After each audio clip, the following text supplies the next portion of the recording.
Yesu apewe sifa. Jina la Bwana libarikiwe. Na mchana wa leo tutajifunza maneno ya Mungu kutoka kwenye kitabu cha Hesabu sura ya 13 mstari wa 27, na kichwa cha somo kinasema asizimie moyo mtu yoyote katika jambo lolote. Kitabu cha Hesabu, hapo tutawaona watu waliozimia mioyo, lakini pia tutawaona ambao walikuwa na mioyo mikuu ya kumtumainia Mungu aliye hai. Ukisoma hii sura ukaunganisha na ya 14, imeeleza vizuri kisa hiki cha wana wa Israeli katika safari yao ya kwenda mji ule ambao Bwana aliwaahidi tangu uzao wa Ibrahimu. Alisema na Ibrahimu, katika mji huu wana wako watakuja watawale, waishi mahali hapa, nitawapa watoto wako.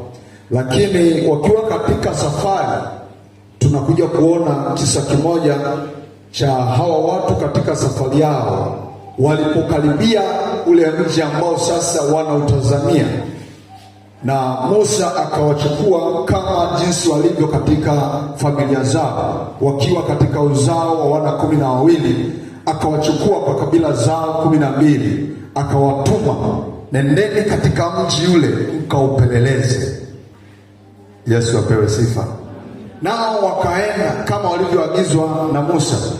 Wameenda kupeleleza mji ule, wakafika, na walipokuwa kule tunaona yalitendeka ya kutendeka kule, lakini kipindi wanarudi njiani wakachukua mti mmoja wenye matunda kama ishara, kwenda kuwathibitishia kwamba katika mji tunaoenda una design gani ya matunda na ni mji gani ambao unafaa sisi tukaishi. Bwana Yesu apewe sifa. Wakiwa kwenye safari ile ya kurudi sasa, wanarejesha taarifa ya kazi walioifanya. Wanafika mbele ya halaiki ya wana wa Israeli, wanaanza kujieleza. Wakina Kalebu na Yoshua wanasimama, wanasema, tulipofika katika ule mji, tuliuona ule mji ni mji ambao umejengeka vizuri, ni mji umejaa maboma, ni mji ambao umejaa watu wenye afya zao. Na tukiwa tunaupeleleza ule mji, tukagundua kuna maziwa na kuna asali na kuna matunda mazuri ambayo yanafaa kuliwa. Maana yake tutakapoingia katika ule mji, tukiutawala, vile vitu vyote tulivyoviona vitakuwa mali yetu. Haleluya. Na wakiwa wanatoa hizo taarifa, wakaanza kueleza mambo hayo mazuri, wakasema isitoshe na ushahidi tunao, wakawaonyesha hata ule mti wenye matunda mazuri, wakafurahia. Lakini miongoni mwao wale wana 12, Biblia inasema wengine wakapinga kauli zile, wakasema hapana, ule mti jinsi tulivyoona hawa na tofauti, wanashuhudia tofauti kabisa. Wakaanza kueleza kwamba ule mji jinsi tulivyoona, kwanza wale watu wanaoishi katika mji ule kwanza ni hodari, na wale watu wana nguvu, walefu, wenye afya. Na jinsi tulivyokuwa tukiwatazama wale watu, tuligundua wale watu tabia zao wanakula binadamu wenzao. Bwana Yesu asifiwe. Walikuwa wakitoa taarifa mbaya, wanawakatisha tamaa, wanawavunja moyo.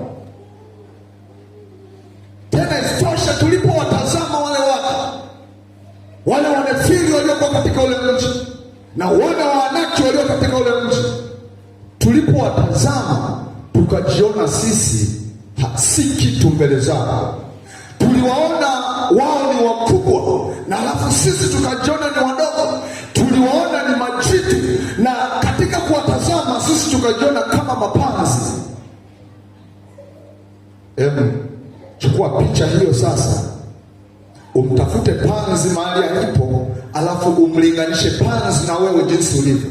alafu umtafute Goliati umsimamishe, uangalie jinsi gani Goliati alivyosimama na Daudi, nani alionekana anaweza kushinda vita. Bwana Yesu asifiwe. Wakashusha thamani yao, wakawainua juu adui zao, wakasema hatutaweza. Na kwa sababu masikio ya mwanadamu yako tayari kusikia na kufuatisha habari mbaya, na wakati mwingine zinajengeka ndani ya ufahamu wa mwanadamu, anajikuta anapoteza nguvu ambazo Mungu ameziweka ndani yake. Bwana Yesu asifiwe.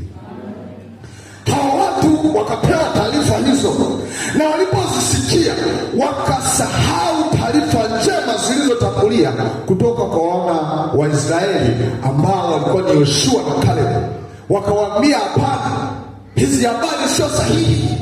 Wale wote tukiingia kwao hatutaweza kuwashinda. Na wao masikio yao yakadaka taarifa mbaya, na yalipozidaka zile taarifa mbaya wakazishika. Yoshua anasimama, anawatia moyo, anawaambia. Kwa sababu gani anawatia moyo? Anawaambia kwa sababu walivunjika moyo katika mambo ambayo yalikuwa mbele yao. Waliposikia habari ya kwamba wanaendea mji wenye hatari, hofu ikaingia kwao. Shetani akitaka kumshambulia mtu, anaanza kwanza kutanguliza hofu, mashaka, wasiwasi. Kwa nini? Itawezekana. Lakini neno la Mungu linasema tunayaweza mambo yote katika yeye atutiaye nguvu. Haleluya.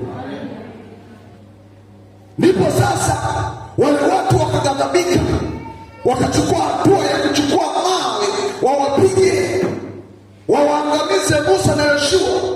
Lakini wakaanguka kifudifudi mbele yao, maana yake wanaomba rehema.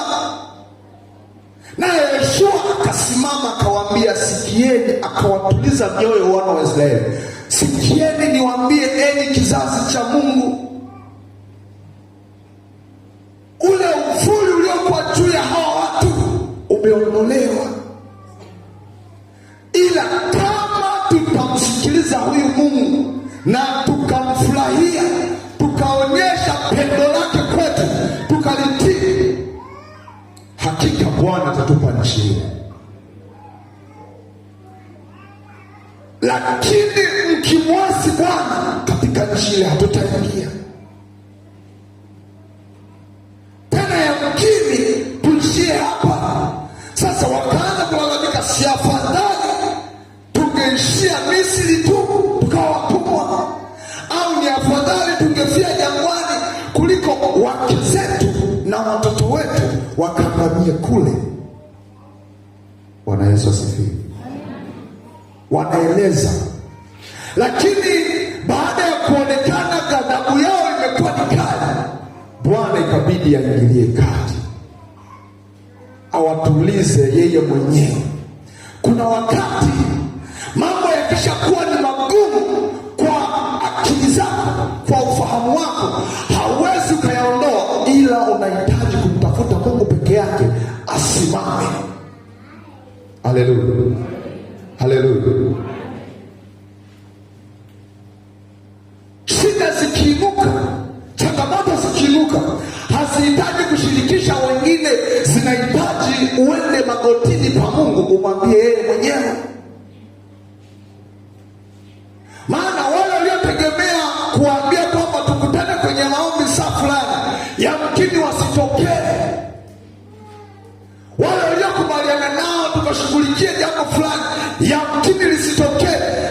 Liko kusudi ambalo Bwana anataka usimame kwa sehemu yako. Bwana Yesu asifiwe. Lakini Bwana akashusha neema pale. Bwana akaingilia kati baina ya vita vyao wenyewe kwa wenyewe, baina ya migogoro yao wenyewe kwa wenyewe, baina ya kuvutana kwao wao kwa wao. Wameenda pamoja na lakini walipoifikisha ile ripoti wakapishana, ikabidi Mungu aingilie kati. Bwana akajifunua, akawafunika kwa uvuli, na baada ya hapo wakatiwa moyo, wakasimama wakasema, kama ni hivyo basi Bwana aende pamoja nasi. Na Yoshua anafika hatua anasema, wale watu pamoja kwamba mliwaona ni watu hodari, lakini Bwana yuko pamoja nasi. Wale tukiwaendea, nyama zao itakuwa ni vyakula kwetu. Yesu asifiwe.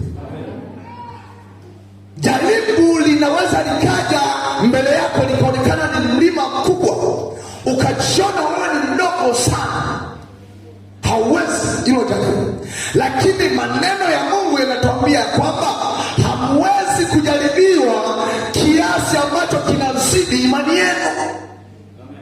Maana yake utaliona jaribu kama mlima, ukapata hofu, litakuwa ni mlima, hautaweza kupanda.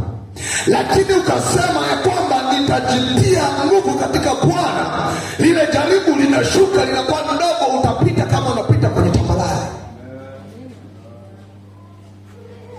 Unaweza kufika hatua ukajiuliza, hivi ni mimi niliyepita au ni mtu mwingine? Unaweza ukaanza kujikagua, ni kweli nimevuka au imekuaje, au bado niko kwenye ndoto? Lakini Bwana yuko pamoja nawe. Yesu asifiwe. Asisimie moyo mtu yoyote, asikatishwe tamaa mtu wa aina yoyote katika mapito anayopitia, au katika furaha anazozipitia, au katika huduma anayopitia. Asikatishwe tamaa mtu wa aina yoyote kwa jambo lolote, kwa sababu Mungu anasikia maombi ya watu wenye haki, anapenda. Na kuna wakati tunaweza tukaomba vile tunavyotaka isiwe, lakini yote ni mapenzi ya nani? Lakini anataka aone moyo wako jinsi gani unamtazama yeye peke yake. Haleluya. Imani yako ndio itakufanya uendelee kusimama, uwe thabiti katika Bwana. Lakini usikatishwe tamaa na jambo la aina yoyote. Kwa isiwepo changamoto aina yoyote yenye kukufanya ukate tamaa juu ya Mungu wako. Yeye akishasema amesema, na neno lake halitabadilika.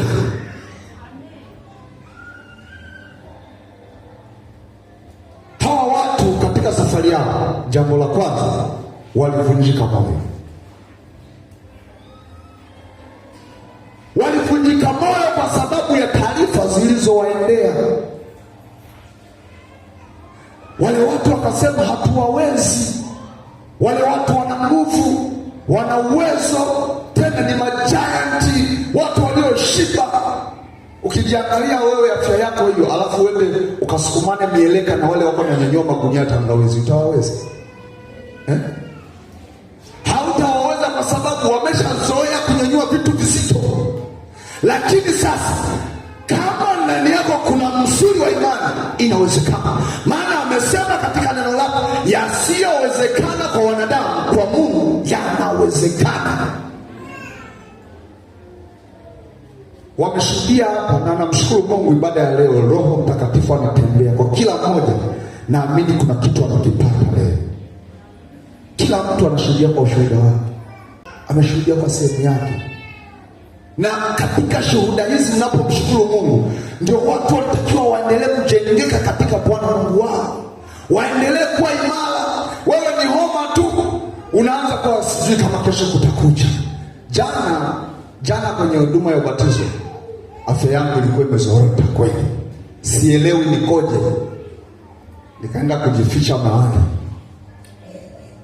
yaani hata chakula cha jana kilikuwa kizuri, lakini sikuona uzuri wake. Yesu asifiwe. Asubuhi kumekucha, hali ya tumbo tena ikawa mbaya. Nikaendesha baskeli, lakini neno likawa linaendelea kunijenga. Jitie moyo katika Bwana Mungu wako, usisimie moyo. Mpaka majira haya nasema kwamba ni kwa sababu sikusimia moyo. Hata walipokuwa wakiniuliza, nasema afya yangu iko vizuri, maana yake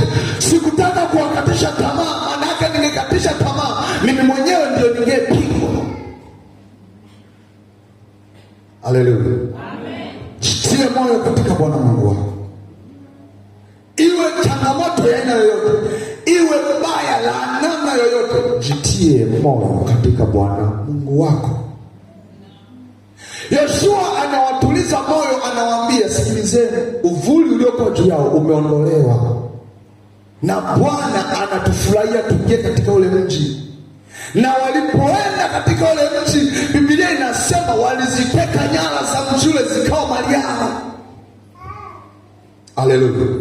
Jambo la pili, hawa watu kwenye safari yao walifadhaika mioyo yao, kama vile wewe ulivyofadhaika moyo ulipokutwa na majanga. Na mara nyingi watu tuko tayari kumshukuru Mungu hapa, kusema tunamshukuru Mungu ametuzawadia, tumepata usafiri, tumepata ndoa, tumepata watoto, tumepata hiki na kile, tumevuna sana. Lakini kwenye changamoto waga wengi wanakwepa. Sikia nikwambie, shukuruni kwa kila jambo. Kila linalotokea shukuru Mungu. Wewe ulitaka liwe kwa wengine tu, kwako hutaki liingie. Tujitie moyo wala tusikate tamaa. Mwambie jirani yako, usizimie moyo. Jipe moyo. Yamkini hali ya hewa na mazingira yanaweza kukufanya ukate tamaa, lakini Daudi anainuka, anasema, nitayainua macho yangu nitazame milima, msaada wangu utatoka wapi? Anakosa msaada katika milima, anakosa msaada katika wanadamu, maana wale aliokuwa nao akifanya nao kazi wamemgeuka, wanataka wamue. Anasema kumbe hata hao wanadamu nisiwategemee, maana Mungu mwenyewe amesema, amelaaniwa mtu yule amtegemeaye mwanadamu na kumfanya kuwa kinga, na moyoni mwake amemwasi. Daudi anainua macho yake, anatazama, anamuona Bwana, anasema msaada wangu katika Bwana aliyezifanya mbingu na nchi. Na katika neno lile anapata nguvu, anainuka, anasonga mbele. Lakini uko hapa mchana wa leo, umekata tamaa, umezimia roho, kama hawa watu waliozimia roho zao, wakataka kumuua Yoshua, wakataka kumuua Musa na Haruni. Sikia, nikuamshe moyo mchana wa leo. Amka, nenda kayaone matendo ya Mungu juu ya maisha yako. Changamoto zipo na ni lazima zitupate, na magumu yapo na ni lazima yatupate, lakini itategemeana na umesimamaje mbele za Mungu wako. Hawa watu baada ya kupewa taarifa waliona kuwa muda wa kuishi umeisha. Waliona muda wa kuishi umeisha, wakasema sasa, kumbe ni afadhali tungefia Misri, au afadhali tungeishia jangwani, kuliko twende kule tukageuke kuwa mateka. Tena hawa watu wakaonyesha jinsi gani walikuwa wanazipenda familia zao. Wakasema wake zetu na watoto wetu waende wakawe mateka kwenye ule mji. Hapana. Yesu asifiwe. Sasa wewe kwenye changamoto ndio kwanza unaikimbia familia, utaki hata wajue uko wapi, na simu unazima, unaweka kile kindege cha Urusi, wakipiga namba unaopiga haipatikani kwa sasa. Tafadhali jaribu bado, na sijui yule bwana ataachaga kusema lini hivyo. Unakuta una shida ya muhimu na unamtafuta mtu unaamini kabisa huyu atanitatulia changamoto yangu, alafu yeye kaweka kindege cha Urusi pale, namba unayopiga haipatikani kwa sasa. Tafadhali jaribu tena baadaye. Yesu asifiwe. Umegeuka ukamtazama mwanadamu, alafu ukakuta mwanadamu amekuwekea blacklist. Namba unayopiga inatumika, tumaini linakufa, unatafuta msaada kwa mwingine. Lakini sikia nikwambie, msaada wa kweli, msaada usio na masimango mambo, msaada wenye neema ni kumtazama Yesu peke yake. Unaweza ukaliweka tumaini kwangu kwamba nikienda kwa Pita anaweza kanisaidia. Sikia, mimi sina msaada wowote, ila msaada wa kweli uko kwa Mungu. Yeye peke yake ndiye anaweza kukujenga. Yeye peke yake ndiye anaweza kukufundisha. Yesu asifiwe. Yesu asifiwe. Taarifa njema. Baada ya kuwa wamekatishwa tamaa, wamevunjwa mioyo, baada ya kufadhaika, baada ya kuona maisha yao yamefikia mwisho, taarifa njema zinakuja kwao. Yeshua anainuka anawaambia, ni nchi njema imejaa asali na maziwa. Yesu asifiwe. Hivi ikitokea hapa tukasema, jamani, kesho kutakuwa na semina hapa ya neno la Mungu, na kwenye semina hiyo kila atakayehudhuria kwenye semina atakula chakula bure, atakunywa maji na soda, alafu kwenye kutoka pale mlangoni utakuwa unapitia shilingi 5,000. Muulize jirani yako, unaweza kukosa? Unaweza ukakosa. Tukisema ni kujiandikisha, yani ili uhudhurie hiyo semina inatakiwa ulete jina lako. Yani ni kitendo, namaliza kuhubiri hapa naanza kuona mstari wa watu, nianze mimi. Kwa sababu gani? Wanataka vitu vizuri. Yani hata kama alikuwa hana shida na yale mafundisho, shida yake kwanza apate chakula. Baada ya chakula anajua nikimaliza chakula ninaenda kupokea na fedha. Sasa tunasema jamani, ni ibada ya mafundisho. Unampigia gitari mbuzi. Kwa nini? Watu hawataki kuyasikiliza mafundisho, na wakati imani yetu itajengwa kwa kupitia hayo mafundisho. Haleluya. Unatamani huduma yako isonge mbele, lakini umevunjika moyo kwa kuto kumtafuta Mungu. Yamkini ulikuwa unahitaji uende kumwomba Mungu akupe majibu, na yale majibu yakachelewa kwa sababu Mungu ni wa kanuni. Ukakata tamaa, ukavunjika moyo. Sikia, mazuri yoyote unayoyaona yanatokea kwenye ulimwengu huu yanapatikana kwa mchakato. Ili mtoto azaliwe lazima apatikane baba na mama. Yesu asifiwe. Na mchakato wa miezi 9 utokee. Hawezi akatokea tu ghafla. Na hata Yesu alipokuja hapa ulimwenguni aliamua kutumia huo mchakato ili kila mwanadamu ajue kwamba ni kanuni kwa kila mwenye mwili. Haleluya. Na kwa kuzifuata kanuni na taratibu alizizingatia, alipotimiza miaka 30 akaianza kazi kwa mchakato. Kwa nini hakuzaliwa? Maana alikuwa na uwezo, azaliwe siku hiyo, aanze kusema siku hiyo, aanze kuhubiri, aanze kuponya kila kitu. Lakini kwa sababu Mungu ni wa utaratibu, Mungu ni wa mchakato, anahitaji vitu viende kwa mpangilio. Sasa wewe kwenye huo mpangilio hautaki, unataka shortcut. Na Mungu sio shortcut, anahitaji watu wanaonyoka katika njia iliyo sahihi. Na kwa sababu umeogopa kufuata njia iliyo sahihi, umekata tamaa, umevunjika moyo, umerudi nyuma. Sikia nikwambie, nchi tunayoiendea ni nchi iliyojaa asali na maziwa. Kila atakayefanikiwa kufika kwenye ile nchi, na nakuombea katika mchana leo, tafuta neema ya Mungu uweze kufika, ili haya yaliyoandikwa uyakute kule. Kwa sababu kuna mji mzuri ulioandaliwa. Anasema, nimeenda kuandalia makao ili nilipo na ninyi muwepo. Na kama ameenda kuandaa, piga picha atakapokuwa ameketi kwenye ufalme wake. kutakuwa na mazingira gani? Usalama utakuwa namna gani? Usivunjike moyo. Changamoto unaopitia au furaha na amani unazozipitia, angalia usije ukajisahau ukamwacha Mungu.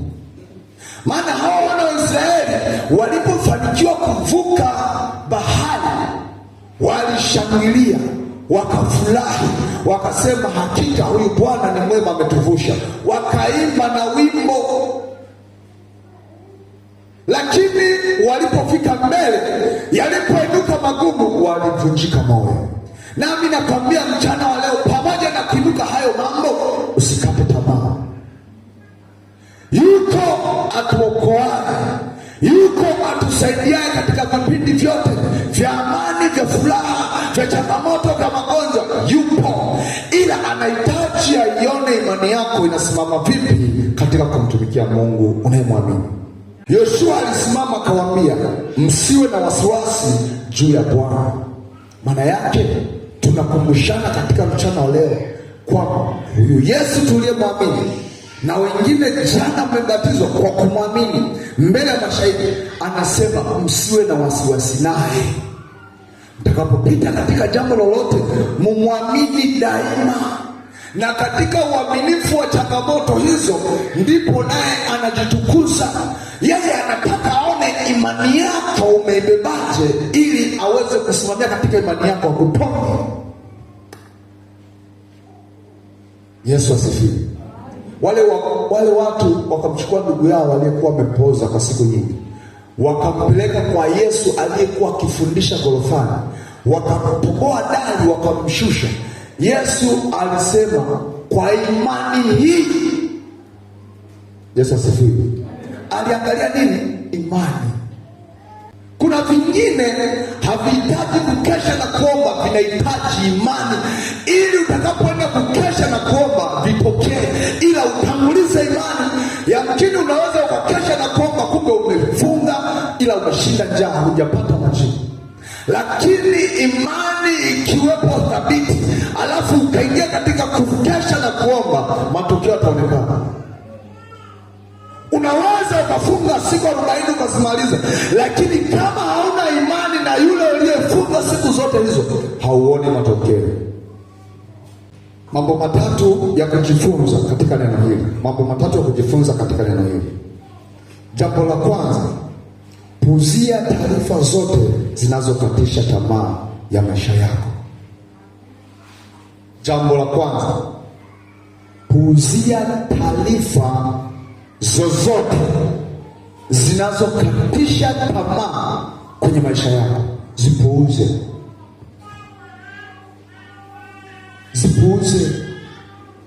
Ukiziwekea umakini, ukaziwekea umanani, zinatokea, zitayakatisha maisha yako, na siku zote utakuwa hivyo hivyo. Ndio hatima yake. Kuna watu wanafikia hatua wanasema, mimi huu ugonjwa wangu nilishauzoea, mimi changamoto ya familia yangu nimeshaizoea, mimi lile shamba kila nikilima nimeshazoea mavunoni haya, mimi bwana kila nikifanya biashara nimeshazoea napata hasara. Maana yake changamoto zimekukatisha nini? Tamaa. Umevunjika moyo. Hebu muulize jirani yako, ule ugonjwa alipopona ilikuwa ni kwa sababu gani? Kuna vingine havihitaji kuvitazama, vinahitaji utazame Kristo, alafu Kristo ukimtazama naye ashughulike navyo.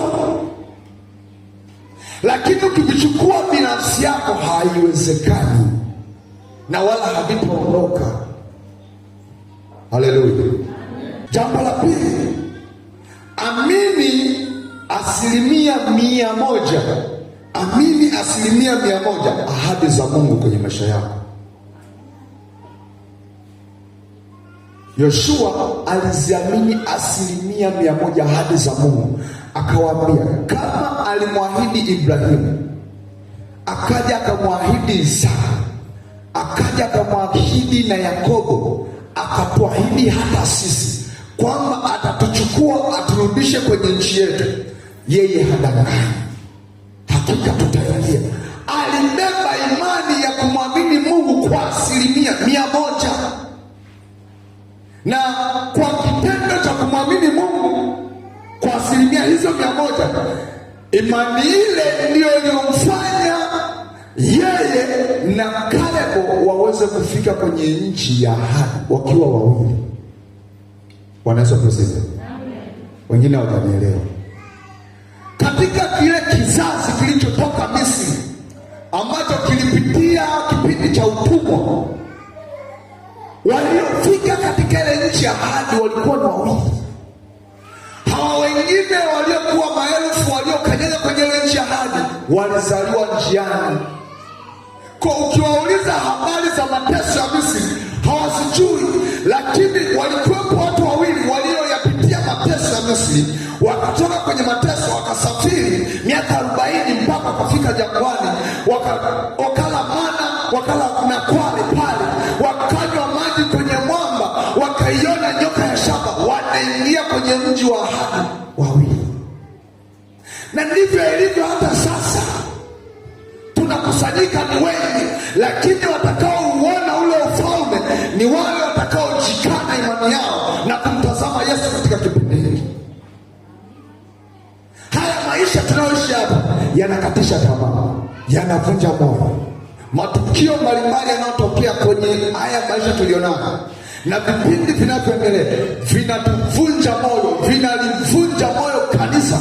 Na kanisa kama litapita katika mchakato wa kuamini taarifa hizi litakufa haraka, lakini tukimtazama Yesu msalabani tunaenda kwenye mji ulioandaliwa. Jambo la tatu na la mwisho, usikubali historia ya nyuma ibadilishe maisha mazuri yajayo mbele yako. Usikubali historia ya maisha yako ya nyuma yabadilishe mambo mazuri yanayokuja mbele yako. Nimesema kila kitu kinaenda kwa mchakato moja baada ya jingine. Maana yake ili uweze kufikia ufalme wa Mungu, kwanza ni lazima umwamini huyo Mungu, na ukisha mwamini huyo Mungu ujue yupo, na ukishajua kwamba yupo unatakiwa uanze kutembea katika mchakato wa kumfuata. Na anasema tumetoka kwenye ulimwengu wa roho tukaingia kwenye ulimwengu wa mwili, na hapa kwenye ulimwengu wa mwili tunapita kwenye mchakato. Wale watakaokuwa imara kwenye huu mchakato ndio watakaorudi katika ulimwengu wa roho wakiwa mashujaa. Sasa historia yako ya nyuma inaweza ikakufanya usifikie ufalme wa Mungu, na yamkini yale matukio uliyoyafanya kipindi bado haujamjua huyu Mungu yanaweza yakajirudia ndani ya kumbukumbu zako, yakakufanya urudi nyuma na hata usiendelee na safari. Na haya matukio yatajirudiaje? Yanaangalia mazingira utakayopitia ndio yatakayokufanya ujirudishe mwenyewe katika historia ya nyuma. Ulikuwa mlevi, unasema umeokoka, lakini marafiki zako bado ni walevi na siku zote unaambatana nao. Ulikuwa mzinzi na ukapata neema ya kuokoka, lakini marafiki ambao ulikuwa unatembea nao kwenye uzinzi, bado cheni ya kufuatana nao kwenye zile sehemu mbalimbali za uzinzi unaendelea nayo. Tayari ni lango la kukurudisha katika sehemu hiyo. Ulikuwa ni mshirikina na marafiki zako mliokuwa mkishiriki kwenda huko kwa waganga, bado unaendelea nao urafiki. Lazima watatumia nafasi hiyo kukurejesha kule ulikotoka. Kwa sababu gani? Haujakata ule mnyororo. Na neno la Mungu ni kweli na amina linaposema ya kwamba ndege wawili hawa hawafanani. Ni kweli, hauwezi ukawa umeokoka alafu rafiki yako awe mzinzi, haiwezekani.